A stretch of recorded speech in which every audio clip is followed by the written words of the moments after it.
Good evening, folks, and welcome back to another Monday night live stream. I hope everybody is very well. Hope you all had a lovely weekend, and I hope you had quite a nice little relaxing time too. So, as you can see, the background's a little bit different tonight. I've been having a bit of a sort round on some bits and pieces while I've been kind of playing a little bit of PlayStation and stuff. So I just moved things around a little bit for my office. So you're getting to see a little bit of a different view. The side wall bit, this bit behind me, that you never ever get to see with my pictures and stuff on. So, hope everybody's well. We've had another lively start to the chat tonight. It started very nice and early. Ruth was in earlier on, Flying Mammal, giving a bit of a countdown. But I saw your comment, Ruth, and I think what happens is when it's before the live chat, they stay for so long and then they drop off. So I did see it, however, so thank you for that. Peter Nicholas was in nice and early as well. Richard Smith very kindly donated a super chat there early on as well, before the live stream even started, so thank you very much, Richard. Skullmunch is in, Mark Berraclott's in, Tony Howell. We've also got Paul Palms. We have a Flying Mammal, as I just mentioned. Hello to all of you lot. We've also got...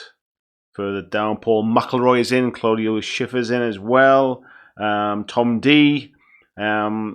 We also had Christian Reeves come in. Good evening to all of you. Gene's in as well there, Horrid Person.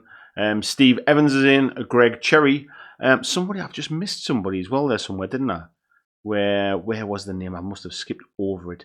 Somebody, Mark. Where was it? Somewhere, because I said hello to him. Did I miss that completely?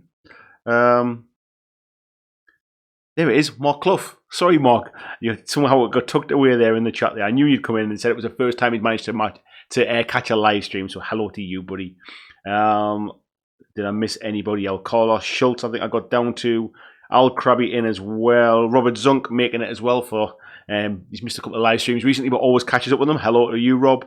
And I think Neil Anderson says Beard's back. Yeah, it's catching up a little bit, isn't it? Joshua Price is in. Hello, Josh. And we've got Craig Lowther and Busey as well. Nice to see you all. So, yes, tonight, if you hadn't guessed from the title of this one, we're talking about some miniatures games that we can be looking forward to in 2020. So this primarily probably newer stuff we're talking about, rather than just stuff that you've been playing for the last 6 months and you're going to play again next year. Some stuff that we're kind of maybe going to see back end of this year, very late this year, maybe November time, and into next year as well. So the idea being, I was thinking about the future of this channel and about what games I would like to cover in the future and what is on the horizon, what new stuff, what do I want to really be playing, what do I want to play because I enjoy it, what do I want to cover because I think it'll be interesting to cover as well for you lot. And at first glance, I thought, there's not really that much coming that I know about. And then when I actually sat down and thought about it, there's actually quite a lot of new stuff that's coming. So I just thought we'd have a bit of a chat about it tonight. It's a perfect opportunity to chat no matter what game you play now. Tell me if you're playing a game now and you're looking forward to keep playing it next year. Tell me what that is as well. If there's something coming out soon or something has just come out recently that you're looking forward to maybe getting your teeth into in the new year as well. If you're back in a Kickstarter that you're looking forward to, all of those bits and pieces. That's what we'll be chatting about tonight. So... we've got Nick Yellen just coming as well there. Says, alright my lovers. Hello buddy, how you doing? Glenn Seymour's in, says he can't stay but hopes the stream goes well. Thank you very much, Glenn. Much appreciated. Peter Nicholas is just squeezing back in there as well. Ruth's in Warcry. I'm looking forward to playing Warcry as well, but I'm sure that all you folks that don't play so much Warcry are quite looking forward to a stream that's a bit less Warcry focused, should we say. So yeah, I might as well just crack on and start chatting about that stuff then. So, as you will have seen from the main thumbnail, there was 3 main games on that thumbnail. One of them was, and I'll start early with it and kind of get it out of the way for the non-GW lovers, and it was Necromunda Dark Uprising. Now this one seems to have come a little bit out of the blue, and I'm not 100% sure exactly what it is. We know that it has some very, very nice terrain in it. That is the plastic Zone Mortalis kits. So we know that Forge World has discontinued the resin kits, which were very expensive but very nice. And this new kit is the start of seeing that plastic Zone Mortalis stuff. We know it has a couple of kind of Necromunda gangs in there. We know it comes with a board. And if the rumours are to be believed, it's going to be quite pricey as well. $290 is what's been kind of leaked online. There's some people disputing the fact, saying maybe it's Australian dollars. They're hoping it's Canadian dollars. But bearing in mind other stuff that were leaked around the same time, they all appear to be US dollars. So $290 is going to push this over the 140 up to about 100 and maybe 160 up to 180 pound mark in the UK. Sounds like a lot of money. It's not confirmed yet, so we can't really kind of like say anything about it, but it's going to be one to watch for some very, very beautiful stuff inside, but it could be very beautiful at a very high price. The other games that were on the thumbnail as well, Super Fantasy Brawl was certainly on there as well. I'm hugely looking forward to it. I, along with a lot of you folks, all backed the Kickstarter as well. And I think we're expecting that around March time. I'm quite fortunate. Mythic Games, who make Super Fantasy Brawl, are based here, not too far away from me. They're about a 5-minute drive away. And I popped to see Az, was it last week, maybe the week before? Just after the weekender, I popped to see him. We had a bit of a chat and sat and had a bit of a chat about how things are going with Mythic. And we had a little bit of a chat about Super Fantasy Brawl as well. And I don't really want to say what we talked about in case it was kind of in confidence. But things are looking really good. And hopefully we've had a chat about maybe doing some stuff back end of this year, maybe getting ready for the launch next year as well. So you'll definitely see more Super Fantasy Brawl stuff on this channel. And obviously I've backed the Kickstarter as well with my own money. And I'm looking forward to getting in and playing and touring around and playing in tournaments and getting as many games as possible in as well. So I'm sure some of you lot will be looking forward to that as well. Just saw Flying Mammal there saying Super Fantasy Brawl might be fun. Totally forgot till the weekender. It's one of those things. It's one of the reasons why I've kind of gone off Kickstarters in general now, is because you seem to almost just forget about them. You get hyped. There's that push. There's the build up to it. Most companies kind of forget about it a little bit once it's funded and it's gone. Mythic, to their credit, do a weekly update of all of their games that are on a Kickstarter with their What's Up Wednesdays. So at least they kind of keep the pot boiling a little bit. But most of the time now, I think I'm just going to wait for retail and see what happens. Most of the times, I've mentioned this before, by the time my Kickstarter ships out, there's a lot of times I could have actually bought the stuff cheaper in a retail store, because the retail stores also get like a retailer pledge Kickstarter, and then sometimes sell them cheaper than I actually paid for them by the time I put shipping on top as well. So yeah, I'm going to kind of hold off Kickstarter stuff from now on, to be fair. But doesn't mean that we can't get excited about stuff. The other thing that was on the thumbnail as well was Marvel Crisis Protocol. So that's just launched around now, I think. I think we're starting to see it in retail stores now. Initially, I was a little bit skeptical about it. I thought it was quite expensive for the amount of models that you got. What I wasn't aware of, and what didn't really get shown properly in the kind of marketing stuff, was that actually you get quite a bit of terrain in that box as well. You get some cars, you get some buildings in there as well, or a building, some dumpsters and stuff. And I guess now with that, I can kind of see where some of that money goes. There's some really good discounts online as well if you're wanting to pick it up early. So if you're wanting to pick it up at retail. And it's something I could possibly look at. I've been watching a couple of sort of battle report type things, some playthrough videos recently from the guys at Atomic Mass Games, and it has a feel of kind of. It reminds me a lot of kind of playing Malifaux. It reminds me of that type of thing, and I like the way you can interact with the scenery and stuff as well. I'm obviously a big Marvel fan. I love the kind of both Marvel and DC universe actually. But yeah, I'm looking forward to seeing what happens with that game. It's obviously there's some backing from FFG in there as well. FFG obviously have the living card game as well for Marvel. They obviously have a good relationship with Disney over the Star Wars license. So I think it's looking quite an interesting game. One that initially I wasn't that interested in, but I think I might have changed my mind. So before I go on and talk about some other stuff, let's see what people are saying in the chat. Craig Lowther is saying, look forward to getting Dungeon Royale from Kickstarter and Refuge Terror from the Deep coming next year. Yeah, they're not too long away now, mate, are they? Yeah, Paul and Gene there saying that's some ridiculous cost. Yeah, so there was a document leaked recently which basically showed all of the different release dates for what's coming till the end of the year with some prices against them. And that was what was against the Necromunda one. It sounded like it was either maybe Australian or Canadian dollars, and it seemed really kind of out of line with everything else. However, the other stuff that has been announced now with prices against them all seem to tie in with that being US dollars. So yeah, could be very expensive. Joanna's in as well. Good evening, Joanna. How are you doing? She's saying hello to everybody. Hello to Andy and all you other lovely folk just passing through. Thank you very much. Someone saying Christ on a bike. Yeah. I hope it's wrong, but something tells me it might not be. It's almost pricing it up towards where that Adeptus Titanicus game was for that kind of pricing. That's what I'm expecting, to be fair. Fly Mammal saying about a Super Fantasy Brawl there as well. Skullmunch saying, how many GW spray handles could you get for that? No doubt that conversation will crop up tonight at some point. Joel Wrigley's in. Good evening, buddy. He said, wasn't Blood of the Phoenix about 290 in the USA? I'm not sure, mate. I might have completely missed that one.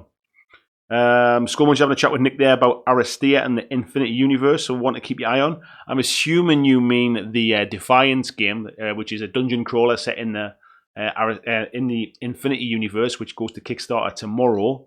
One to watch out for.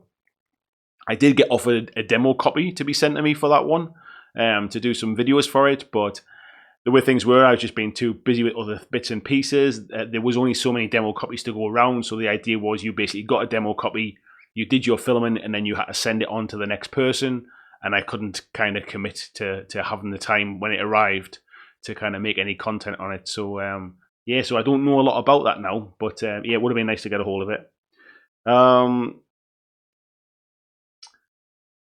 Flying Mammal says, I want to actually play a 4-player Aristea.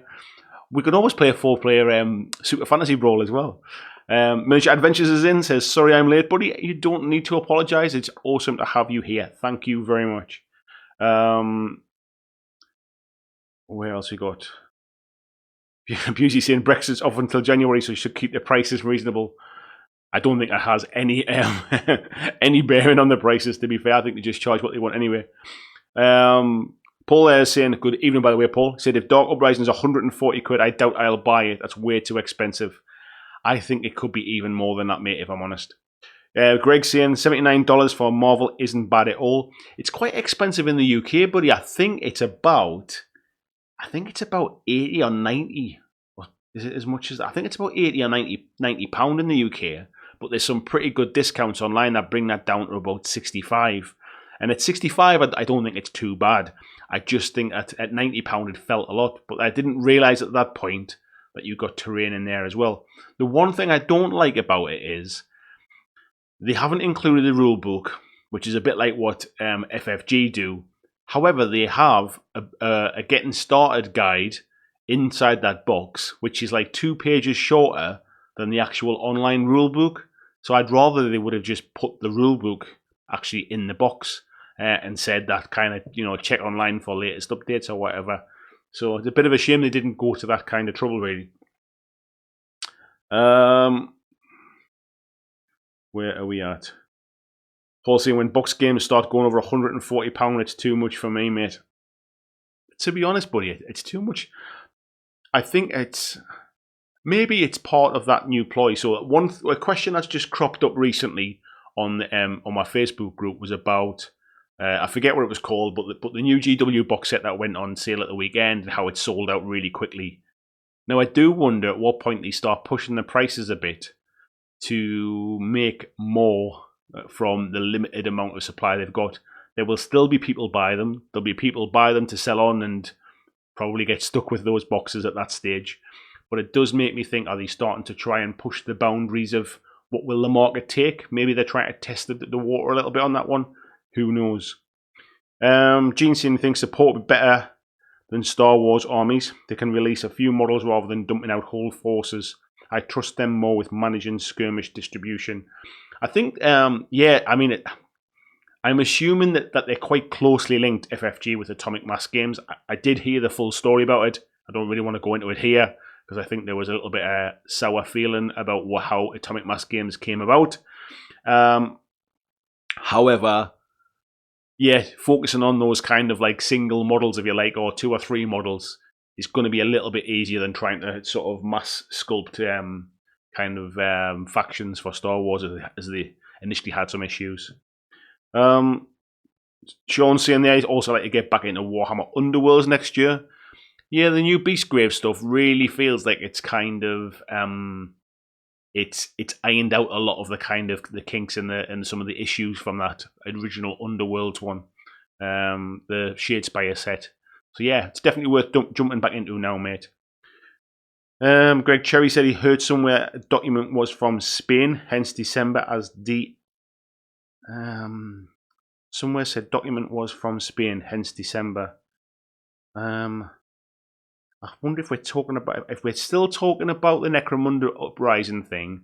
That's November. It's coming. It even says in the launch video from GW that it's coming in November as well. So, and I think it's about the 16th. I think we're expecting for that one.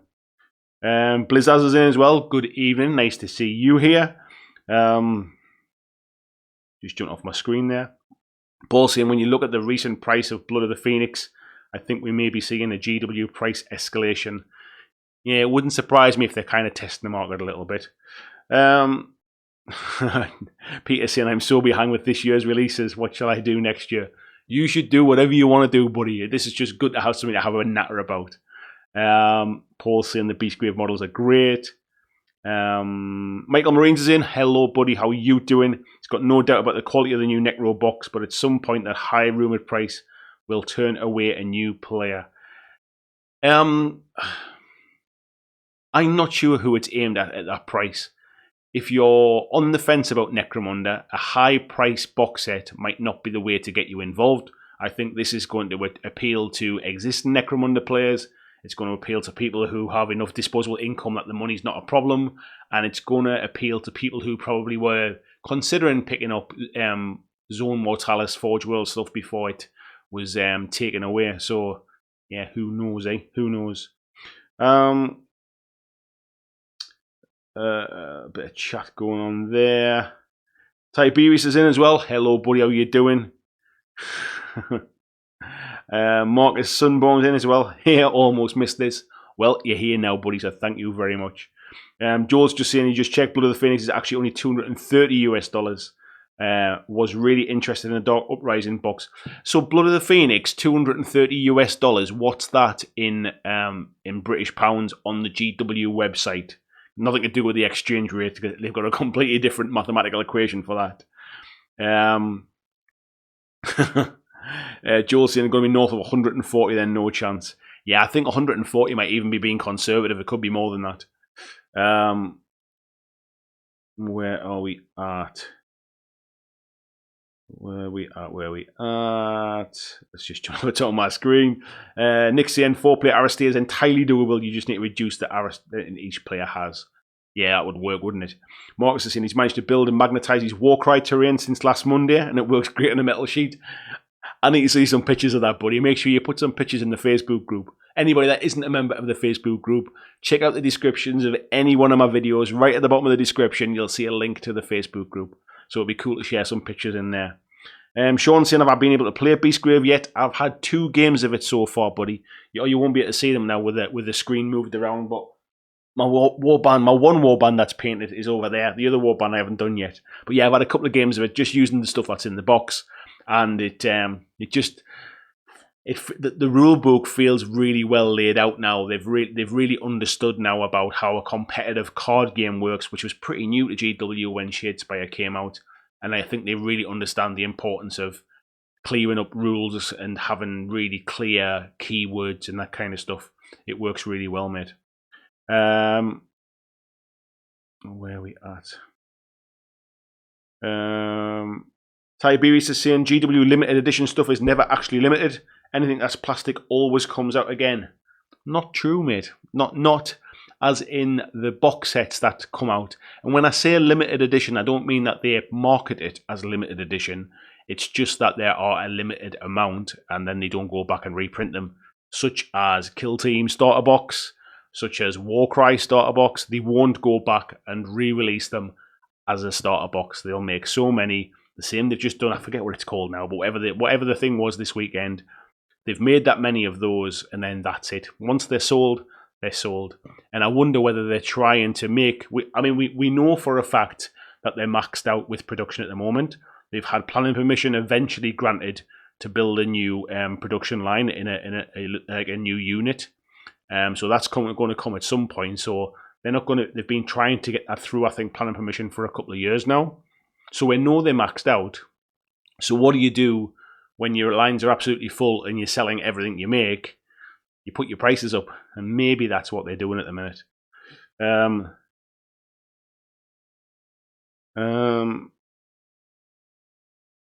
Rui is saying, good evening, Rui, by the way. He's saying he's looking forward to the new Necromunda box and Marvel Crisis Protocol. Yeah, we're kind of talking about the Marvel and Necromunda at the moment.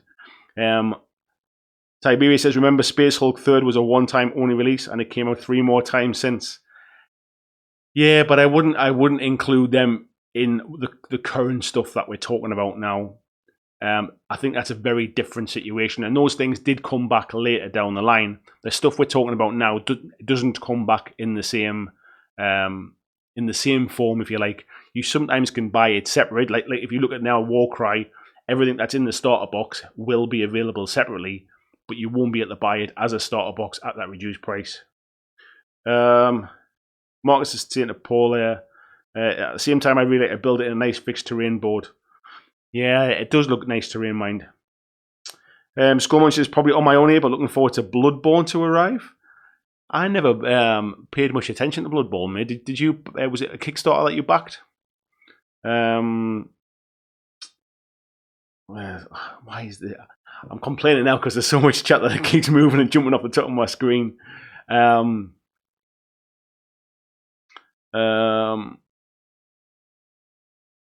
are we at? Marcus is saying he's receiving Nemesis tomorrow. Tiberius is saying, to be honest, what's pulling me away from Frostgrave, Dungeon Saga and Walking Dead is 3rd edition Kings of War. Good for you, buddy.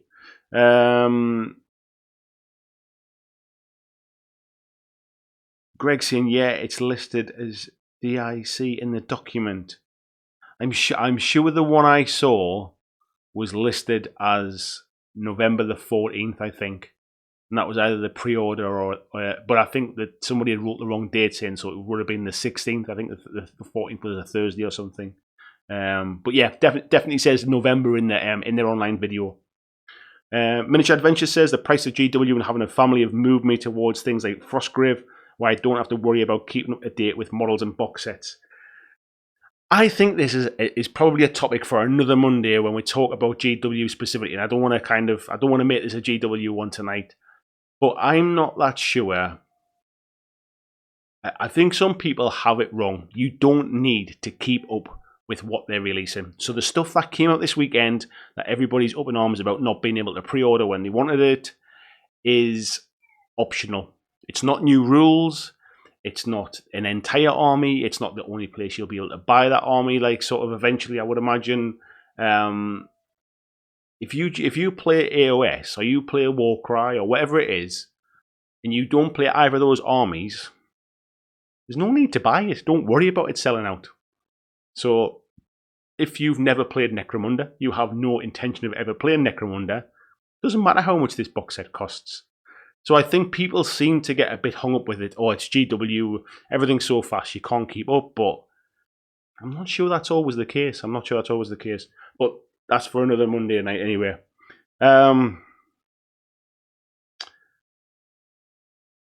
Gene saying there, GW needs a shutdown to smarten them up. Some of these prices are so bad, parents will be telling their kids to pound sand. To be honest, mate, it's not. it's no different to the price of things like when you start getting into video games and stuff. Like Nintendo Switch video games are like £50, £55 a shot. Like they're not cheap things. None of this stuff's cheap, and it's all optional. So, and I don't think kids are their main market. I think it's people in the kind of late teens, early 20s with a little bit of disposable income, still living at home with parents and stuff, and then people my age who kind of kids have grown up maybe and have a bit more disposable income now as in later life. So, showing no signs of slowing down at the minute anyway, that's for sure. Paul McElroy said he had his first demo of Moonstone yesterday. I saw that, buddy. I not had a chance to comment yet. Great game, relatively cheap, fabulous models, and new factions getting released. Yeah, I saw that they've got a new Kickstarter coming soon, haven't they, or something? Or they've just had one. Tony says as a hobbyist, he's looking forward to more updates on skirmish games and RPG minis. Yeah, if that's what you're into, buddy, then there'd be plenty of choice coming next year, that's for sure. Joel's saying it was £140 for Blood of the Phoenix. Yeah, so I'm assuming we're probably looking at up towards 150, maybe 155 for that one then. It's going to be interesting, that's for damn sure. Marcus said I would, but I'm one of those rejects who don't have Facebook. Not to worry them, buddy. I am on Twitter. I'm on Instagram. If you're on any of those places and you want to share some pictures, I would love to see them, mate. Just tag me in them. I'm at BlackJack Legacy on pretty much most of the social media stuff. Adam's in as well. Good morning, Adam. How are you doing, buddy? Michael Marines is saying as a hardcore Necromunda fan, he agrees a new player may not be the intended audience. Yeah, I think so, buddy. Gene saying the Eastland's nice. I don't think they reproduced Dreadfleet. I think they've still got some left, buddy. Paul says, I suppose if you're talking a main Christmas present, a PS4 Pro with COD is 300 quid, so buying a GW box is cheap by comparison. That's my point, really. It's all... We got into this conversation a while ago about kind of your price per hour of enjoyment and all of these kind of things. I am not suggesting for 1 second any of this stuff is cheap. But then in comparison to other stuff, that's not cheap either. And as long as people will pay them prices, then they'll keep charging them prices. The other side of it is as well, we all know that there'll be places will have 25% off on launch weekend. There'll be plenty of places will sell it for 20% off. So if you're saying it's 150 quid and it's 20% off, that means it's going to be 120 quid. All of a sudden, 120 quid, you're thinking, oh, well, it's only £20 more than I paid for Warcry, maybe, or something. They know that most stuff sold online is at a discount, and I'm starting to think that gets factored in.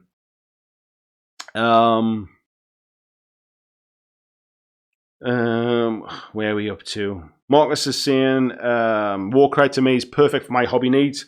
Few enough models I can manage to paint the warbands and small enough table and board so I can put effort into building terrain. Yeah, it works for me too, buddy. It works for me. Glenn Griffin's in, says, evening Blackjackers. Good evening, Glenn. How are you, mate? Robert Zung said, Refuge Terror from the Deep's his only Kickstarter, but he's looking forward to it. Yeah, not too long for that one either. Claudio saying no new games for him now in 2020, I guess. Enough to get back to Vanguard, Dead Zone, Kings of War 3, Rangers of Shadow Deep, and then November, League of Infamy.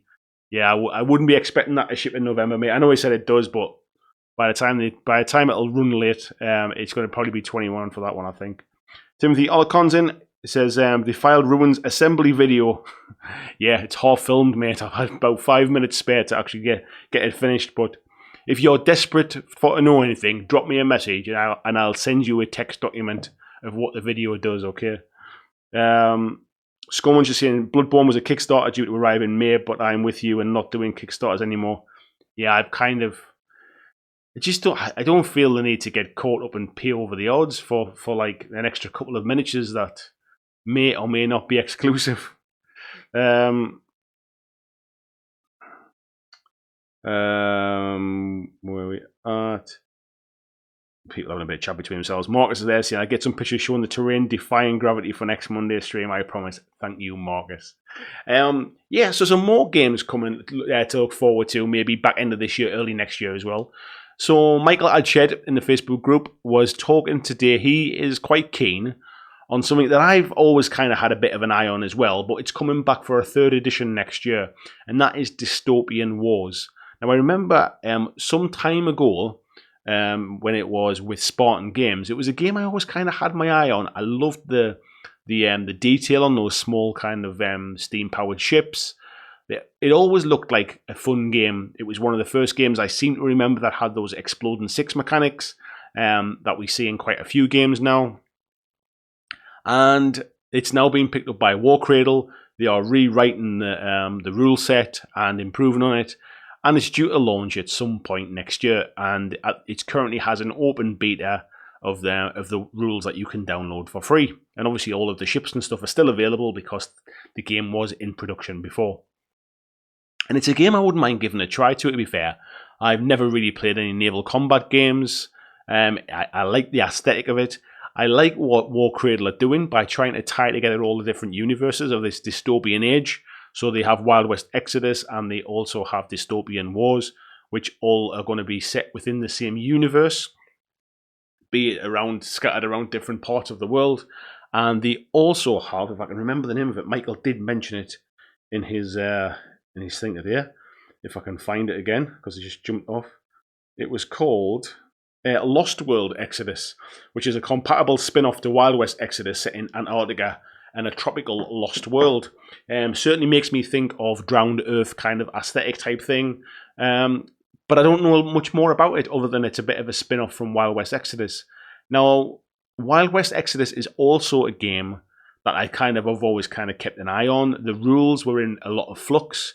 They were constantly changing once it released. If you picked up a rule book, then the rules are already out of date. But they do them online with free rule books online with digital versions. And it's a game that I wouldn't mind giving a second try to, I think. The models are always fantastic. I hear lots of good things about the game. Everybody that plays it says it's good, but you just don't hear of it being played very often. So there's a couple of games there from Warcradle that I've got a bit of a sideways glance on, I think, for next year. Wild West Exodus and Dystopian Wars as well. So maybe a couple to watch out for there as well. Let's see what the chat's saying. Paul saying, not that I want them to, but why don't GW exclusively sell their products themselves and not let friendly local gaming stores sell at a discount?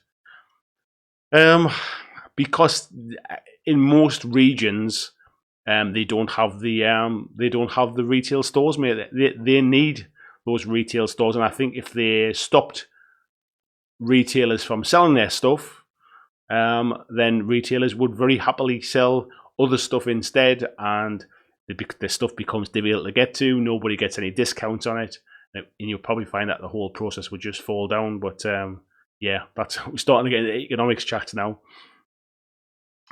Jeans off to work. Have a good one. Thank you very much, buddy. Have a good day. Paul, well, just been seeing that there. Peter says, I'm definitely not getting any new games in 2020, just like I did with Warcry, Necromunda, and Blackstone Fortress. That's how it starts, mate, isn't it? And Ruth saying you just need to play them all now. You definitely do, mate. Paul says, I think Blackstone will be my next purchase. I keep going back and looking at Blackstone Fortress, and every time I watch a playthrough online, it just doesn't seem very interesting. Now, it might be it's not the kind of game to watch. Maybe it's much more interesting to play, but it never excites me much, I'll be honest. I keep going back and watching it and thinking, is it something I would quite like to play? You can play it solo, so maybe I'd get a bit more games in on my own as well. It just doesn't excite me, I think, sadly. Paul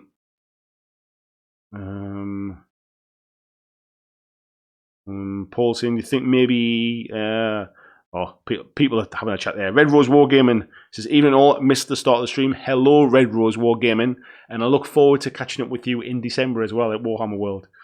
Tony's in as well. Evening all. Good evening, Tony. Ruth says, we need a week-long weekend to play Moonstone, Burrows and Badgers, Aristea 4-player, Warcry, Super SBG, strategy battle game, and anything else. Yes, we definitely need to cram some more time in there. Rui says, Blackstone Fortress seems really fun and the solo option is great. I like that there's a solo option to it, but I must admit, every video I've seen, every playthrough of it, just looks a bit slow and not particularly very fun. But like I say, that might be it's just not the kind of game that's fun to watch, if you like. It's obviously much more fun to play. Jasper's in as well. He says, hey, BlackJack, my region finally got a tournament for Warcry. 1,000 points, 1 Chaotic Beast, 1 Merc per team, along with your warband. Sounds pretty good, man. Sounds pretty good. Skullmon says to Red Rose, you missed Andy's rendition of Meatloaf's I'd do anything for love, but I won't pay Necromunda price. Christian saying hate at Tony there as well. Paul says I would get Warcry but got Kill Team and have nobody to play with, so don't want to do that again. I think that goes for any game, mate. If you can't get games in of something, by all means buy something if you enjoy building the models, if you enjoy painting the models, if you just get enjoyment from having the game. If you can get a game of it, even better. But if you're buying something to play and there's nobody to play against, that's when it gets a bit of a tough one, isn't it? Everybody's having a bit of chat there, and Paul says he's going to have to watch a few vids of it. Yeah, I'm assuming it's I'm assuming it is a good game to play. It's just not very interesting to watch. And that I remember watching the Becca Scott video back when they first launched it, and I wasn't really bought into it back then, and that was one of the reasons I never picked it up back then. I've then heard some good things about it. I've gone back and tried to watch other playthrough videos from people like Ash Barker at Guerrilla Miniature Games and a few others. And it just doesn't grab me at all. I'd maybe like to have a try of it with somebody, but I don't think it's for me. I don't think it's one of those ones. Red Rose Wargaming says, have you given your thoughts on the Spire Tyrant yet? I haven't, mate. No, and I know there's been a lot of kind of chat online recently about some people really like them. Some people think they're a bit dated and a bit lackluster. I have to say, actually, I actually quite like them. I quite like what they've done. I think they're very chaosy looking. They're very much kind of in line with a more traditional fantasy trope. I like the way that they've got a mixture of kind of sort of races in there. So there's the dwarf in there. There's the beast. What they called? I can't remember the name of them now, but the beast guy that's in there as well. There's some male fighters. There's female fighters. I like the fact there's a bit of a mix in there. And people are complaining about their armor and stuff, but they're meant to be a gladiatorial kind of fighting band. And if you go back to ancient Rome, where the gladiators were fighting, they had exactly the same kind of armor, where they might have had a shield, they might have had a helmet, they might have had a little bit of shoulder protection, but they certainly weren't kind of head to toe like a knight. So yeah, I've got no kind of problems with them. I think they're pretty cool looking. I quite like them actually. So yeah, we'll see how they go. Where we're looking down at here. Phil Hall is in as well. Good evening, Phil. He said, did the company that picked up Dystopian Wars also pick up the space version, as I was involved in it? I think the space version was, I forget the name of it now, but I don't believe that they did. I think they must have just picked up Dystopian Wars, because it was Spartan Games was the original company. It's War Cradle that's picked it up. Spartan Games, was it was Firestorm Armada, wasn't it? I think. I don't think they did pick it up. I think they had Firestorm Armada, they had the Halo license, and they had Dystopian Wars, and I think it's Dystopian Wars only that they picked up. I'm not sure where they got the full range. They might have done, and I could be wrong there, but I've certainly not heard anything more about it. Mark saying, have a game with a battle hammer, guys. See, I think regardless of the game, I think that would be a good laugh. I think I'd enjoy the game just playing it with a bunch of guys that I'd have fun with. I still don't know whether that would be the game that kind of convinced me it was the one to buy. Tony said he's 2020 not looking to buy much, but determined to play more of what I have. Good shout, buddy. He's got more Dead Zone, Gaslands, Kingdom Death Monster, Gloomhaven, Batman, Joan of Arc. It's a long list. They're always a long list, mate, isn't there? Neil says you can have a look at my Blackstone Fortress game and try it out. I haven't played it yet. So what was it that attracted you? What was it? That reminds me of a comedy thing. What was it that attracted you to Blackstone Fortress? Was it the minis originally, mate, or was it something that you thought you would get to the table and kind of get a few games in?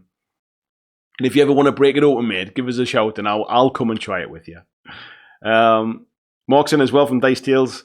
He says they look good, the Warcry band, but new Necromunda table set is the draw for me. Yeah, we had a chat about this earlier on, mate. We reckon it's going to be about 150 quid. So that might be the deciding factor. And Marcus says Firestorm Armada. Yeah, that was Firestorm Armada, mate. And again, I remember hearing good things about Firestorm Armada, but when Spartan went the way of the dodo. I remember them picking up the Spartan stuff, but I don't think they picked up everything. I think they might have picked up Firestorm Armada, but I'm not really sure about it. So yeah, other stuff for next year as well then. So obviously Star Wars Legion has just had a new core box released as well, which is the new Clone Wars set. Seems to be getting a bit of love, again, getting a bit of a resurgence.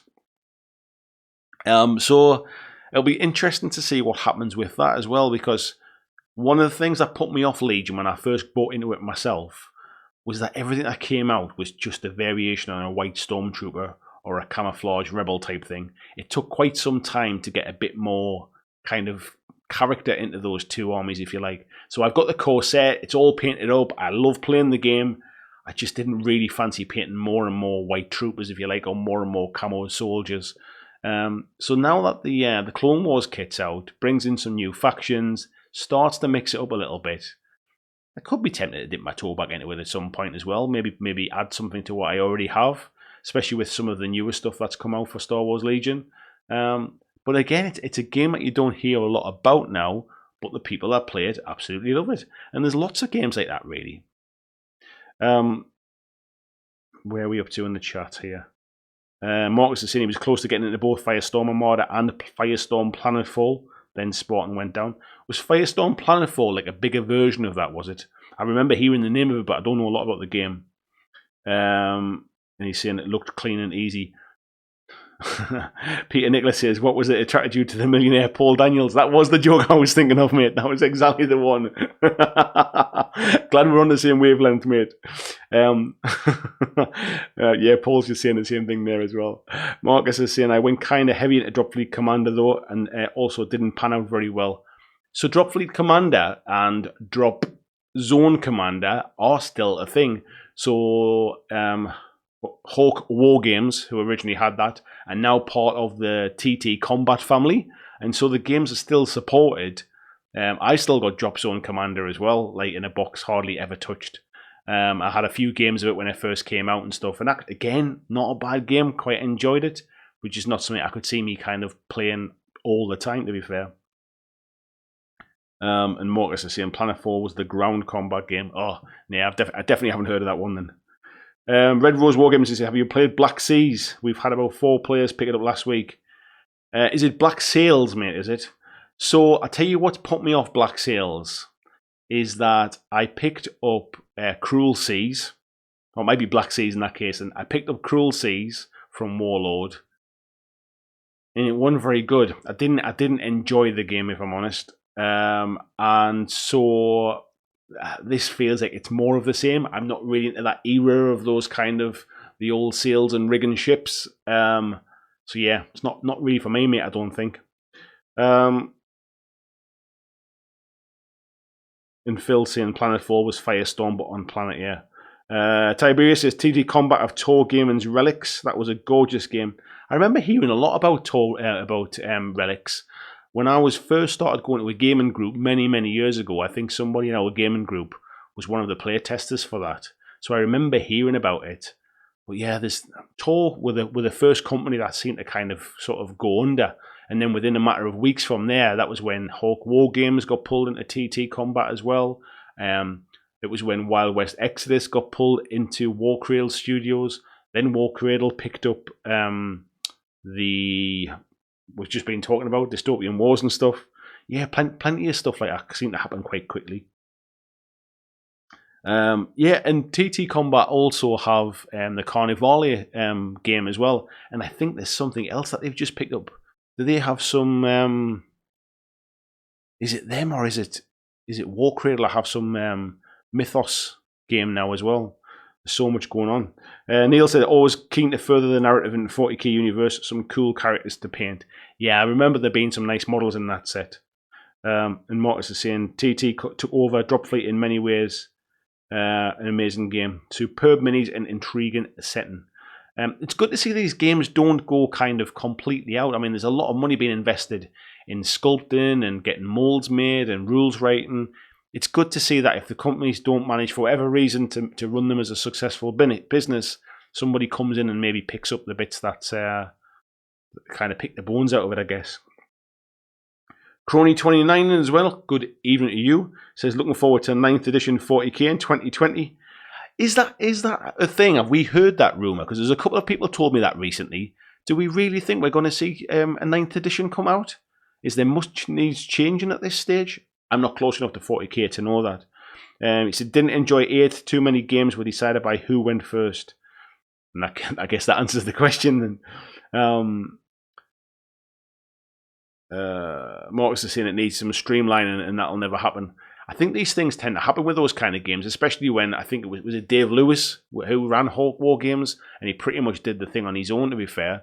And I think these things get balanced amongst themselves when the game first comes out, and then when they're successful, there's a need to kind of pounce while things are going well.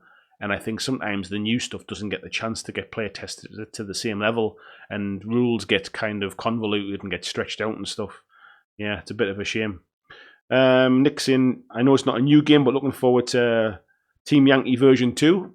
Yeah, not a game I know much about, buddy. But I'm assuming has it just had a bit of a reboot or something like that? I think Gates of Antares is getting a bit of a reboot as well, coming soon. Scummunch says, anybody been playing Outer Worlds? Been playing that on the Xbox? Great game. I don't even know much about it, mate, to be honest. I didn't even hear about it until I think it was Tim Kelly was saying he'd picked it up. I don't even know what Outer Worlds is. Glenn saying, is Judge Dredd on your list, Andy? Nah, not for me, mate.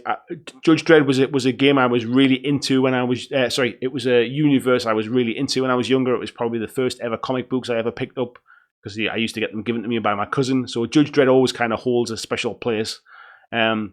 But what I find with these kind of games from Warlord is that they're kind of one and done almost.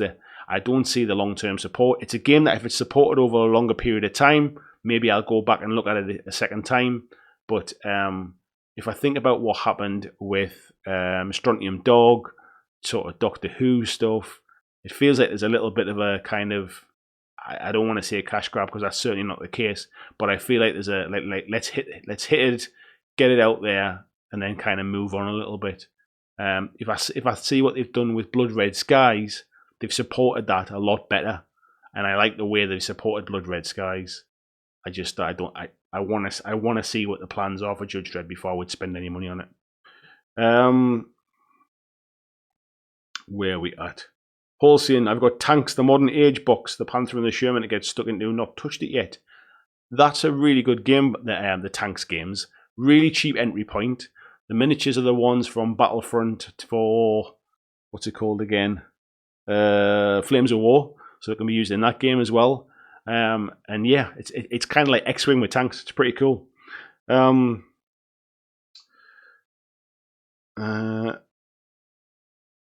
Bluffer is in as well. Good evening, Bluffer. Says they should find a solid set of core rules, then just update Codex books. That's it. Yeah, I'm kind of surprised that's not where it got to with 8th edition. I mean, like I say, I'm not as close to it, so I hadn't realised that it got so kind of out of whack, but they did get round all of those codexes really quickly from the rules coming out. I'd just be surprised if there was an update, but unless it's absolutely desperate for an update, I'm just surprised by that, really. Greg saying new Relic Blade 2.0 is coming soon. Great indie game. Again, Relic Blade's not a game I really know much about either. Marcus is saying if 9th comes, it's basically the same rule set as Apocalypse. I'll be back into 40k. I've heard that too as well. Somebody saying that they thought Apocalypse might be a bit of a trial run of 40k. Paul saying Relic Blades because I've got some sick minis, great guys behind it. Yeah, I don't know much about that one, mate. Nick Hunton as well. Good evening, buddy. He says, just saw that Marvel will have a miniatures game, Crisis Protocol. Yes, buddy, we were having a little bit of chat about that earlier on tonight, so I think it's available now as well. The box set looks pretty cool. There's a lot of interaction with scenery, so you can kind of get Hulk to pick up trucks and smash them, and you can bounce Captain Marvel's shield off things and stuff like that. Seems pretty cool. Tiberius is saying a lot of Warlord do is they drop fairly quickly. Yeah, I've kind of noticed that. Warlord were never really on my radar until a little while ago, and then I started to watch the different stuff they did. And if it's not sort of their main game, like bolt action, if you like, there's a lot of stuff that seems to get kind of not dropped, but just well, there's the game. It's not meant to be competitive. We're not running tournaments here. It's just a game. Play with what there is, kind of thing. Seems to be the way. Marcus is saying Apocalypse seems so fun. I hope it's either the basis for 9th or an inevitable epic game. Yeah, it'd be interesting if they started to do that, bring that across. Vaughan Wood's in as well. Good evening, Vaughan Wood. He said, I thought GW normally cycles through 4 years per edition. Can't see 9th unless 8th is crap. That's kind of where my brain's at as well. But like I say, I'm not close enough to it to know whether it's something that's needed because there's a problem. But there are a few people I seem to have told me recently they're waiting for the new edition of 40k coming next year. And I keep thinking, have I missed something about this? War Cradle seem to be putting a lot of love into what they have with some nice MDF terrain too. Yeah, so the guys at War Cradle actually bought what used to be Red Beam Designs as well. So a lot of the MDF stuff gets made in-house now as well with their own MDF kits. They seem to be putting a lot of time and effort into it. The background to Wild West Exodus was already pretty well fleshed out before they even picked it up. But I like what they're doing, trying to tie all of the different universes together. Michael Adshed is a member of this group, and he's in the Facebook group. He's a massive fan of Wild West Exodus.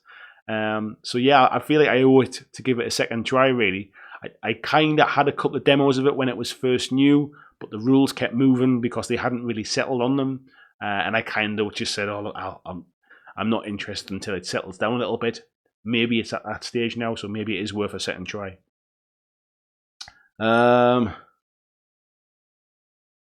Bluffer said, if you like Chinese kids painting your models, you can play HeroClix.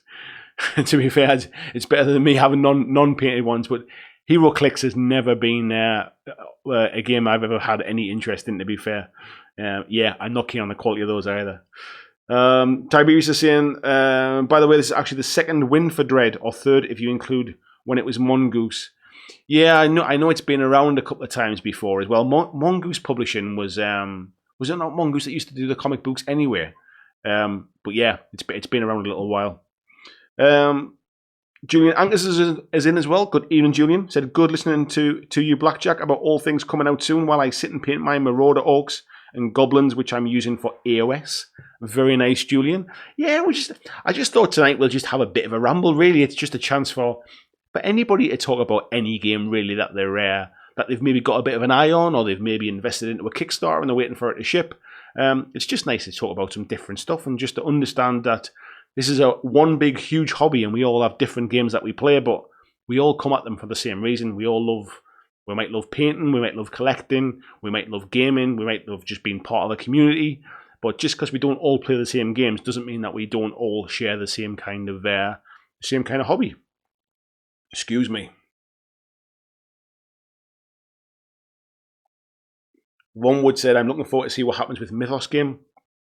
As I'm a big Lovecraft fan. Yeah, I can't remember. I keep seeing it in an email that I get from a company, and I can't remember what the company is. I think, is it War Cradle that's got it as well? I do keep seeing that come out.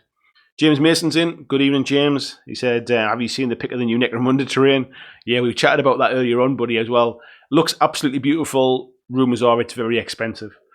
Marcus said, I think they expect 40k to follow AOS. Well, AOS had two, version 2 a little while ago. There's certainly a new chapter approved coming at the end of this year as well for 40k. If anything happens, it's going to be next summer.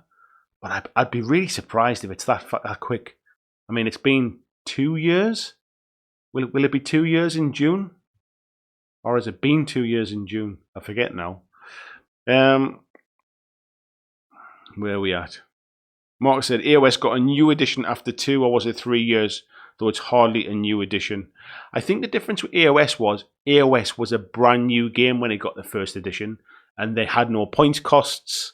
And then, basically, obviously, like the game grew, they started to get the General's Handbook, they got points costs, some of the extra war bands and things, new factions and stuff coming out, and I think it was ready for a bit of a tidy up, where I feel like 40k is more of a continuation. So I'd be surprised, but hey, who knows? Andy Smith says, evening all, sorry we're late. Never apologise, buddy. Good to have you in. Vonwood said, Warlords seem to quickly make games to use the minis they have acquired through other companies. So they're a quick sell and then the game is never seen again. I'm not sure that's the case on this one, buddy. I mean, the Judge Dredd stuff, I went to see Warlords and have a tour around their factory earlier on this year, and they were painting up the Judge Dredd stuff back then before anybody had really seen it, and I got a chance to see the studio painters painting them. So I don't get the impression this is just a kind of like a quick turnaround. I think they almost have a vision of what the game's going to be. Like, it'll be this range, and then that's it. Like, it'll always be there. You can go and buy it, but it's not going to have an extra kind of new wave of models every month or anything like that. I think they just release things in their own way, really. Malkavian's in. I've just been talking about you, buddy. I don't know whether you caught that. We're having a chat about Wild West Exodus and about how much you enjoy playing it. And we also were bringing up about Dystopian Wars as well. So happy to chat about that with you. Paul's just said he's put a few Relic Blade minis into the Discord. I'll have to check that out as well. So yeah, for those that don't know, I do have a Discord chat as well, which is exclusive for anybody that is a member here on YouTube. So anyone that you see where their name is highlighted in green, they are YouTube members. And I also have a Patreon page as well where you can join from just $2 per month. And if you are a member of any of those two groups, you get access into the Discord chat as well, where we just sit and have a bit of a natter. It's like kind of hanging out in the pub and chatting amongst friends. Tiberius is saying, worth pointing out, a lot of Warlords is IP stripping and buying other companies' molds when they go under. Dread is one, their Bronze Age stuff as well. Even Bolt Action was bought IP for them. Bolt Action is by far their biggest seller, and that must be what keeps the wheels turning in that company. The amount of stuff that they sell for that.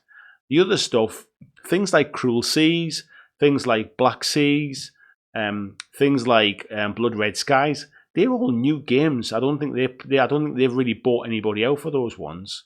But yeah, you're right with some of the other stuff. Mark Clough said he's looking forward to Frostgrave 2.0. I think there's a few people looking forward to that, mate. It's not a game I've ever played, but I've heard good things about it. So yeah, 2.0 I think adds a bit to it. Bluggy's in as well. Good evening, Bluggy. Nice to see you back making videos again as well, mate. Richard Smith says, sorry I'm late, just trying to finish off some Alpha Legion. No need to apologise, buddy. Thank you very much for the super chat as well. That is much appreciated. A nice donation at the start of the night there. Thank you very much. Where are we at? Tiberius says AOS wasn't even an actual game when it came out. It was a rollout that they could have backed out of when it fell on its arse. That's not the case at all, mate. It was definitely a real game when it came out. They just had a different idea of what they wanted it to be. Otherwise, they would never have killed off fantasy just to try and kind of dip their toe in, that's for sure. Bloggy says, not that quick for 40k. 7th edition only lasted 2 years. I think the difference with 7th edition was, though, I think it was largely seen as a bit of a disaster, wasn't it? So, who knows? Maybe this is the same for this one as well. Timothy says, have you watched The Lighthouse? Pretty interesting film. I haven't, mate, actually. Is it a horror? Is it a kind of an action? Well, I guess it's not an action thing. The name doesn't ring a bell. Let me know what it is, what's it about. Because it sounds intriguing. So yeah, games for next year as well. We're talking about as well. What was the other one I was thinking of? There was another game that was on the tip of my tongue. Oh, it was Malifaux. So Malifaux 3rd edition has just launched. I was looking to pick up a rule book for Malifaux because I used to be huge into Malifaux when it first came out. I love the background of it. And I was considering picking up the rule book just to read through the background again. But it was really hard to get a hold of one. The stuff online, I think, is kind of rules only for the digital ones. It doesn't have all the fluff in there. So I was going to pick up a rule book just to have a look through it again. But it was really hard to get a hold of it. So some of the newer version 3 stuff is just starting to roll out as well. So picking up card packs and that kind of stuff. So I almost feel like for all it's been out for a little while, the stocks are just starting to filter through. So it's almost a new game for next year as well. So it'll be interesting to see what happens there. You get other companies as well. So things like Privateer Press. They've just released can't remember what it's called now, but they've got like an arena combat game as well. War Machine seems to be pretty quiet these days. I don't hear a lot about that. Excuse me. I don't hear a lot about that now. So it'll be interesting to see if they make a bit of a push with that next year as well. However, a lot of the Privateer Press staff are now not there, and now are part of Atomic Mass Games, which does the new Marvel Crisis Protocol game. So people like Will Stick and Dallas and I forget what the other one's called now, but I think some of their kind of the main guys are not there now, to be fair. Julian is saying Black Powder is a huge with historical gamers. I took part in the Waterloo game in Glasgow back in June with 22,000 28mm figures.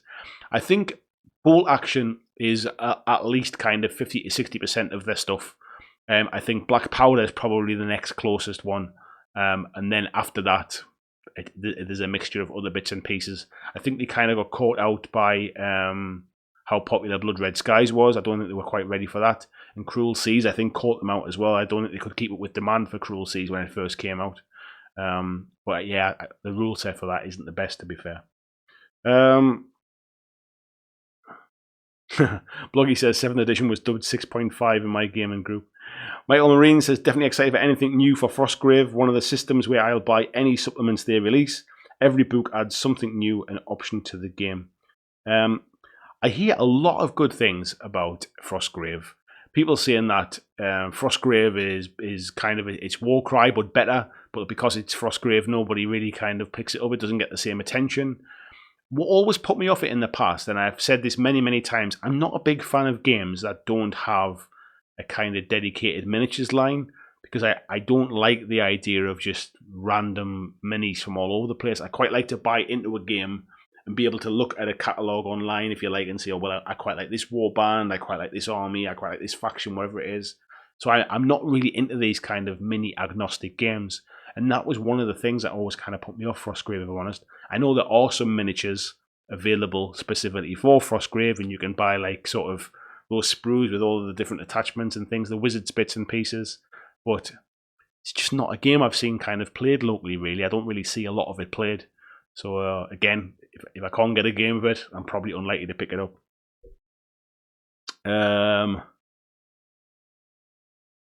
Tiberius says, I always liked the aesthetic of Malifaux. I got into Malifaux, and I think I've mentioned this a few times before, so I apologise if you heard this story, but I think I picked up Malifaux when the game was probably had been released about 2 weeks. It was when I first started getting into gaming, like back in my late 20s, early 30s maybe, and it was just so different. It was that weird Wild West steampunk horror kind of theme. I just absolutely loved it. And then when I started reading, I bought the rulebook, started reading the background and the stories. It was a game that you could tell had come from a place of like, the people that wrote it were really passionate about creating a world around the game. The game was fun as well. I really loved playing that first edition. It got a bit arms and legs and a little bit out of kilter later on, but the stories and the theme of it were always fantastic. I still now listen to kind of Malifaux podcasts and listen to kind of the stories that people have. I think there's one called Through the Breach. There's Malifaux, a couple of other bits of podcasts I used to listen to, or I still do from time to time. And I still listen to those kind of background stories. I was interested in the other side, because the other side from Weird Miniatures also carried on that kind of Malifaux story as well. And I'm definitely keen to even just pick up the books for 3rd edition as well and read back through it. If I thought I could get more games of it, I'd probably dip in and get some miniatures for it as well. Flying Hamilton, Malifaux as well. Loves a bit of Malifaux. Mark says, are you going to Mantic on the weekend? No, mate, I won't be going to Mantic. So I totally missed this one due to trying to move house. Yeah, nah, to be honest, mate, I've kind of given up on them open days. So yeah, I won't be going again. Bloggy says Malifaux is great fun, but those models are too fiddly to put together. They are fiddly. I remember putting them together. They were metal models when I first started, mate, and I was kind of probably struggling to put them together back then. Then they went to plastic, and I'd already kind of left the game by the time the plastics came out. Since then, I've done a lot of Infinity models as well, who are also equally fiddly. So it doesn't put me off these days, but they're certainly not like beginner-friendly models, that's for sure.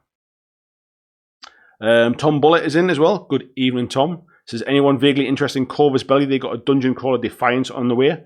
Yes, Kickstarter goes live tomorrow. He says, I'm hyped for it. New edition due sometime next year too for their skirmish game Infinity. I've heard that they're going to do some stuff to kind of break down the barrier to entry for new players a little bit. So it'll be interesting to see what they do. I still keep in touch with the with Bellin, who's their marketing director for Corvus Belly. We still keep in contact and do some stuff now and again. And she's an absolutely lovely person. So yeah, hopefully next year maybe when N4, I guess it'll be by then. Who knows? I might get back involved at that point. Daniel says, hi to everyone. Sorry I'm late to the show. Good evening, buddy. Never apologise for being late. Joel says, never really wowed by Frostgrave. Always seemed like a wizard-heavy poor man's Mordheim. I've never played Mordheim. I don't know anything about Mordheim. Everyone keeps telling me about how fantastic it is. I wasn't involved in gaming when Mordheim was around, so I can never compare anything to Mordheim or compare Mordheim to anything. What kind of put me off from Frostgrave were the things that I mentioned before, really, was that it's just, I was never really into that kind of like narrative gaming back then either. I like to play kind of for fun or tournament play and that stuff really. I wasn't really about building stories. I've matured and I've changed my tastes. Like the narrative side of it is quite fun now, but yeah, I was never really kind of into it back then. Paul says Puppet Wars is good fun. I never played Puppet Wars. There was a guy in my gaming group when Malifaux was around, like the first edition, who got in on the playtesting for Puppet Wars. And I never did get to have a try of it with him. But again, it's another one. I remember I had a Puppet Wars deck for my Malifaux games as well. Tiberius says, narrative goes a long way on a game, in my opinion. I could forgive shaky rules if the story of the game I'm playing is exciting or enjoyable. Yeah, I would agree with that, actually. I think the problem I've got is the people I've always played with from a gaming group perspective tend to play quite competitively. There are very few people I've played with over the years who are narrative players.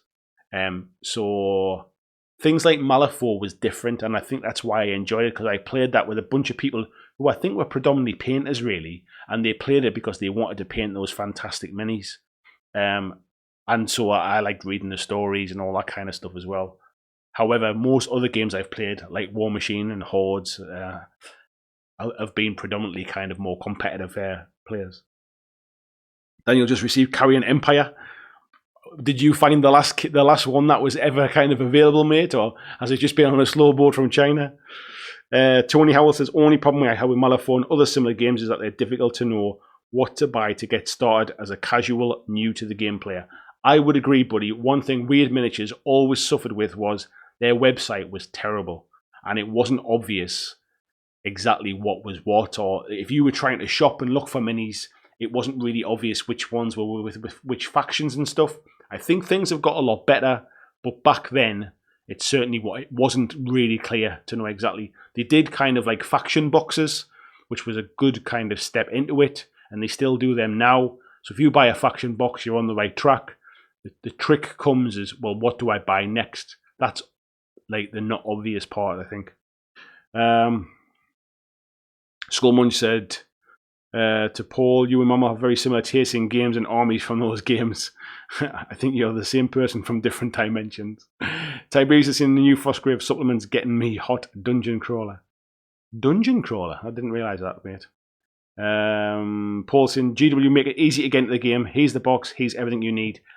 It's one of the reasons they are as successful as they are. There are other companies who can certainly learn a lot from putting together really easy entry point starter boxes for things, or kind of here's a starter army, if you like, or something. Here is the entry point. GW are the masters of that entry point.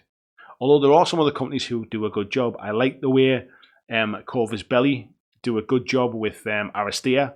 Buy that starter box, everything that's in it, you can play it. It's faction free, that kind of stuff. Buy your expansions. Anybody can play any expansions. I like what they do with their Operation Ice Storm and their Operation Red Veil sets and all of that stuff. I think they are nice, easy ways to get into the game. The game itself is quite complex, I should say. But I like the way they ease you into the game. Yeah, some companies could definitely learn from that.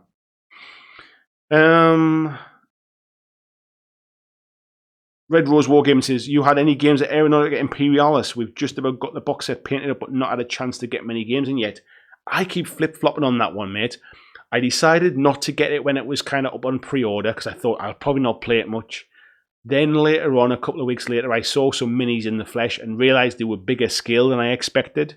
And actually, I was quite kind of like, oh, I could probably pick that up actually just to paint them. When we had the weekender at Element Games, if they'd had a copy on the shelf, I probably would have picked it up that weekend, and they didn't. They were sold out of copies as it happened.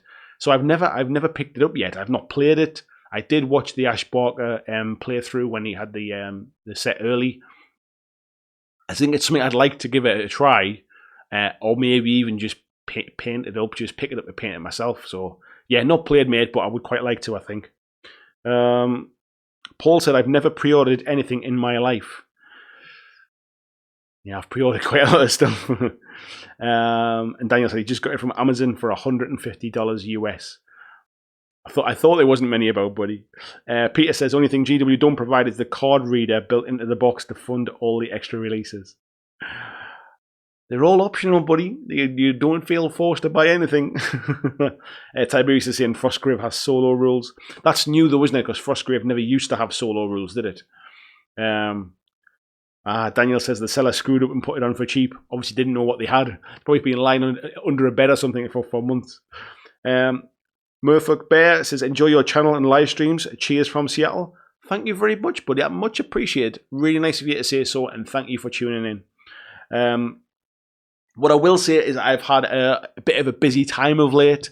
I've had next to no time to make kind of videos and things. I've been keeping the live streams going because I absolutely love doing the channel. But please stick with it. I'm working in the background to do some stuff that I don't really want to kind of share at the minute. If anybody's in the Discord group, they'll have seen some little pictures of some stuff I'm working on in the background. I'm trying to kind of build up something to then really kick on the channel. Hopefully the end of this year, if not sort of start of next year. But there's big plans afoot, so please do stick with the channel. Even if I'm not making as many videos as I'd like to at the minute, I am working in the background to do other stuff, so stick with it. Bloggy saying 2 games I'm excited to play is Star Wars Legion and Marvel Crisis Protocol. Let me get a drink of water. 2 very good games, mate, from what I can tell. Star Wars Legion I've played and really do love the game. I haven't played with the new Clone Wars stuff. And Marvel Crisis Protocol is something I was initially not that interested in, but I'm starting to have my eye turned by it, I think. So who knows for the future, mate. Daniel saying the carry-on's now $250. Yeah, I thought it was expensive, buddy. You definitely did go to a bargain. I'm surprised you didn't just sell it on. Peter says, there goes my new shoes. Flying Mama says, I set up a GoFundMe page for your shoes. I must have missed some conversation about shoes here. Jasper says, looks like Dune the board game is shipping now. Not a minis game, but looks really good quality replication of the original. I didn't realise that there was a kind of a reproduction of it, mate. Again, I mean, tonight is about miniatures games and stuff, but if anybody's into board game stuff, you know, RPGs and stuff, they're always free to talk about that kind of stuff on these channels and these chats as well. I'm a big fan of board games myself. There's plenty of board games on the channel. So yeah, board games are just as much love here as well, so don't worry about that. How are we doing time-wise? Because my throat is drying out something rotten. We're at about 10:15, 15 more minutes or so. So yeah, we've still got plenty of stuff to chat about. How are we doing numbers-wise? Have we got? Is there anybody listening? We got a decent amount tonight. What have we peaked out at? I can't actually see that. It normally tells me what I had our peak numbers at, or maybe it only tells me at the end. But we had 62 people in at one point. Oh, excuse me. Daniel says, you got me hooked on Flesh Eater Courts. Did I? How did I do that? Did I tip you off about them? Is that what it was? And Malkavian says, loved the original Dune board game back in the day. I feel like I want to go back and see the film again. It's been a long time since I've seen Dune. I wonder if I kind of see it with the same kind of how I enjoyed it back then. Peter said, love the game and the film too. Paul says, how are you getting on with D&D?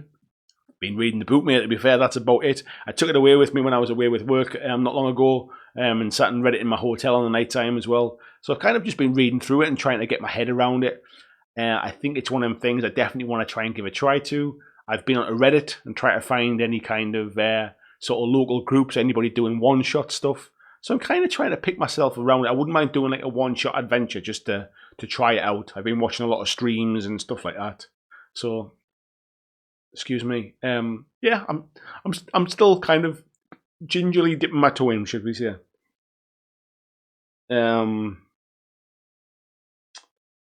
Skullmunch says he spent hours and hours on Dune, 2000 PC game. I don't think I ever played the computer game. Joel said he'd be interested to try a Dune board game as well. Seems like everyone's loving that. Robin's in as well from Agents of Sigmar. Hello there, buddy. How are you doing? Says anybody looking to play a Warlord's Judge Dredd game? I think we chatted about it briefly earlier on. Actually, I think it was Craig Lau that was asking about it. If he's still around in the background there as well. Is it something you're interested in, Robin? Is Judge Dredd one of your things? I was saying that many years ago. I had an older cousin, and I was probably only about maybe 7 or 8 or something like that, and he was probably in his maybe 13, 14, something like that. And he used to get the Commando comics and the 2000 AD comics. And whenever he finished reading them, he handed them off to me. So I always got these second-hand Judge Dredd comics in 2000 AD and all of those kind of Strontium Dog and reading all of those comic books. So I kind of grew up on that stuff. So sci-fi stuff was always my first love, really. I've never really been into fantasy stuff till much later. But Judge Dredd the game doesn't really interest me, I'll be honest. It's not. I don't think it's my kind of my cup of tea, to be fair. Where are we at? Michael's in as well, says, "Hey there, long time since I've been in. Nice to see you, Michael. How are you doing, my boys and girls?" Tiberius says, a group asks you to play Carcassonne, and then there's an entire spectrum of colour meeples to choose for. Which do you choose? Red, every time, mate. Always choose red. And Nick's saying there's a new film in production. I think I heard that as well. Is that June you're talking about? Daniel says you talked about Flesh Eater Court as a cheap Warcry warband. They were, mate. Yeah, if you bought that Flesh Eater Court Start Collecting box, they're a really inexpensive way in. It's because you get a mercenary in there as well, and you also get the Vargeist or the Terrorgeist, the monster as well. So yeah, that's not too bad, is it? Joel said he tried watching Dune the film a few months ago for the first time, got bored halfway. That's what worries me about going back and watching some stuff. Like, you know, you kind of see with rose-tinted glasses after the case, don't you? Tony says, love to see an old school RPG that has support and minis and terrain. I think it's something where RPG Brigade are missing a trick. I'm surprised in this day and age now with Kickstarter and stuff, we haven't seen more RPGs with miniatures kind of being kickstarted, actually. Flying Marble says, red Carcassonne, always red player, meeples for any game. Yeah, red's my colour as well. That's why this is red, even though it's an ace of spades kind of shape and it should be black. That's why it's red, because red's my colour. That's what it is. Phil Hall says, it's a wonder they've not done a remake of Dune. Yeah, I think there's definitely something. Was there a TV series or something as well? Or there's definitely been something in the works, if not. We got Rich Hudspeth in as well. Hello, buddy. How you doing, mate? Nice to see you here. Says, only done a bit of D&D, but happily play a one-shot locally. Let me know, mate. I would definitely like to dip my toe in. It's something I'm kind of I think I mentioned a little while ago, I picked up the starter set to have a read through it and try and get my head around it and understand it. I just think it's one of them things I'd like to try, mate. So yeah, if there's ever one kind of kicking off locally, give me a shout, mate. Paul said, I've never seen Dune. Sting, isn't it? He puts me off. Sting's a local boy, so please be very, very careful what you say about him. Craig said, I got the Mega City one set on pre-order. Very much looking forward to it. Nice one, bud. Agents of Sigmar says, yeah, I sent a cheeky email to Warlord to see if they wanted us to play it on the channel. Tumbleweed so far. I tell you what, buddy, Warlord are an absolute nightmare to get a hold of. I think the guy that I was dealing with when I eventually, after a long time, got in touch with somebody, most of my emails went unanswered. I eventually got in touch with somebody, or somebody put me in touch with somebody, and they were new in the role. From what I've heard, they don't work there anymore now. So my contacts have gone as well. And I have heard that they're not that bothered about social media stuff and kind of channels and all that stuff. So yeah, best of luck, mate. Best of luck. Where are we at? Jim says, has any of you guys played Reality's Edge? I don't think I have, mate. I was thinking of Mirror's Edge there when you said that's the computer game. No, I've not played Reality's Edge, buddy. Is that the RPG stuff? Is it? I had Block Mania the game and the Dread RPG. Nice one, man. Bloggy saying something else that would be great for 2020 would be BlackJack Painting Challenge 2.0. Kind of borrowed the idea. There's a few people been asking me for a painting challenge again. I think, like I say, time's been really, really tight.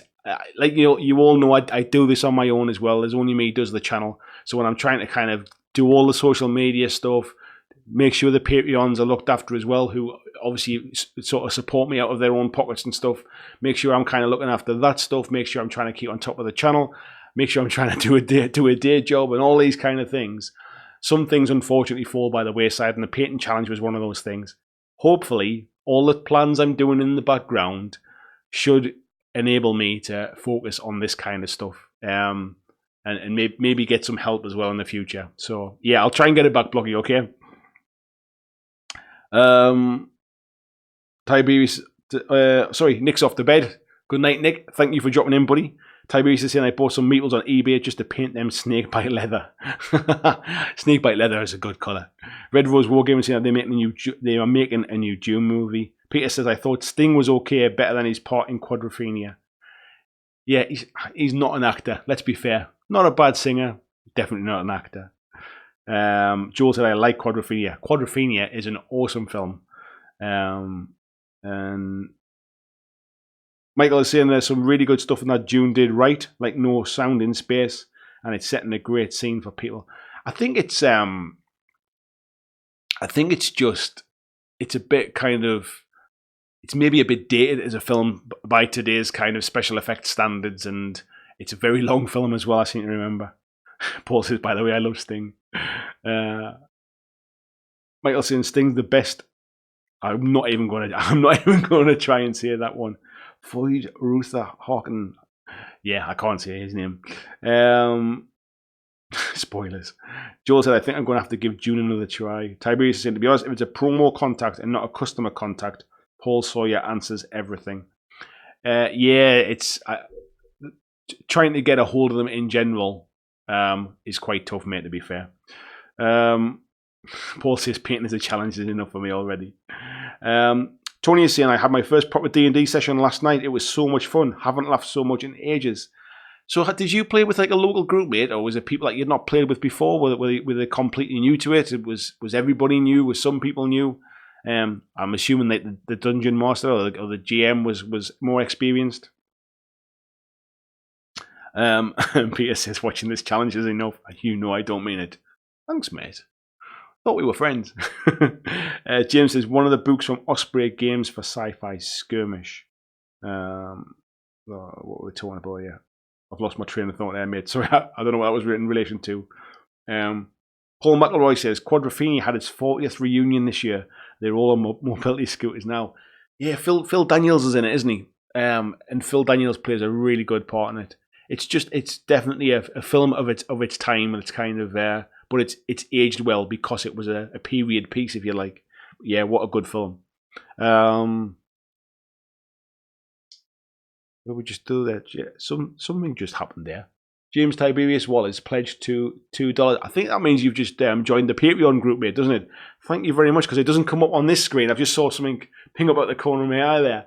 Thank you very much, buddy. That's much appreciated. You didn't have to do that, but it is much appreciated. I will, if you look in the Patreon group, you will see a link to the Discord channel, mate, as well. It's only available for people that are members, because it's a hidden post, so you'll be able to see that now, mate. So you can join the Discord chat. Tony says everyone's first time, including the DM, and he did a great job. That's really cool to hear, mate. It's nice to see everybody kind of just mucking in and helping each other out. Really, really good to see. Cool. Peter's having a chat with Paul and Nicholas there as well.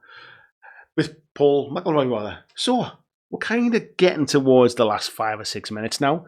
It's been a good chat tonight. It's nice to have these kind of just rambly ones every now and again. One thing that's always kind of not Paul. He was looking for Debbie McGee and being asked questions about what did you first see in the Millionaire Paul Daniels. What was I even talking about there? Yeah, it's fun to have these kind of chats and stuff every now and again. It doesn't always have to be kind of focused on one particular game. I do know as a community that we got together, we have an awesome community that's like kind of grown up around this channel, and I'm conscious that not everybody plays necessarily the same game. So these kind of rambles and these chats, sometimes the titles are just there to generate a bit of discussion, really, to get the chat flowing and get people involved. But I honestly don't mind what we want to chat about on these Monday nights. There might be times I want to kind of focus a conversation around maybe 15, 20 minutes of chat or something like that. But in general, if you've got questions, if you've got stuff you want to talk about, if you've seen something or like sort of a game that's coming out, if you've been playing something that you want to talk about, that's what these are for. These chats are your chats, really. I'm just here to kind of facilitate them. So I always appreciate when you all come in. I always appreciate it when you've always got plenty to say. It makes it easier for me because I get to kind of just read what you're talking about and I can join in your conversations and answer your questions. So yeah, please don't think I ever take these kind of things for granted. It's awesome that so many people come in on a frequent basis and on a regular basis and make these chats exactly what they are, which is fun for me first and foremost. Paul says, "Don't go. Let's stay until midnight." There are some times, mate, when I could just crack on and just keep chatting, and there's ones where I've had like an extra half an hour on the end and all that kind of stuff. Tonight, my throat is drying up, buddy. But I'll tell you what we might do. Like I said, it's my birthday one in November. We might have a longer one for my birthday. I might have a cheeky little whiskey and stuff and kind of celebrate my birthday with everybody because my birthday's on a Monday in November. So yeah, we might do that for the birthday one. Michael says, "Did you get back to Conquest, mate? Last time you said you didn't think it was all that different from the rest. I've played it a couple of times now and can say you were wrong." No, I never did get back to it, mate. I played a few demos of it, so I've tried it a couple of times, and I thought that the scale was a little bit too big versus other stuff, so I'd end up having to buy different scenery and stuff on top of what I already had, and I know what you mean about the activation stuff, about how you activate depend upon the cards.